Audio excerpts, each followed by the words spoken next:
આજે હું તમારી સાથે ઘરે સાબુ કેવી રીતે બનાવવા તેની રેસીપી શેર કરી રહી છું. બહારના સાબુ વાપરવા એના કરતાં ઘરે એકવાર તમે બનાવીને જરૂર ટ્રાય કરજો.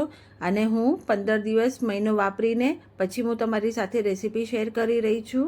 તો તેના માટે મેં સંતરાની છાલ લીધી હતી. સંતરાની છાલને 2 દિવસ સૂકવી દીધેલી અને એમાં પછી મેં પાવડર બનાવી દીધો અને તેમાં અળસી નાખી દીધી છે.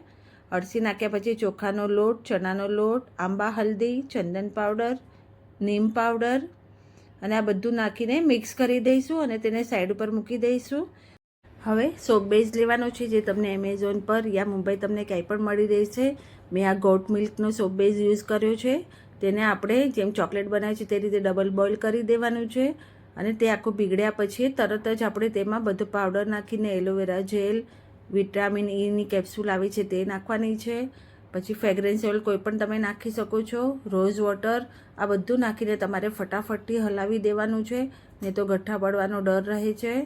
હવે આ રીતે બધું ફટાફટથી મિક્સ કર્યા પછી તેને સાબુ જે મોલ્ડ આવે છે બનાવવાના તેમાં આપણે બધું નાખી દઈશું.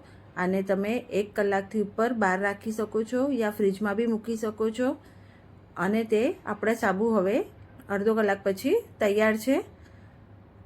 તો તમે ઘરે બનાવીને એકવાર જરૂરથી ટ્રાય કરજો.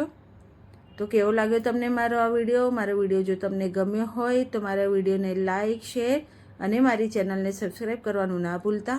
ફરી મળશું નવી રેસીપી સાથે.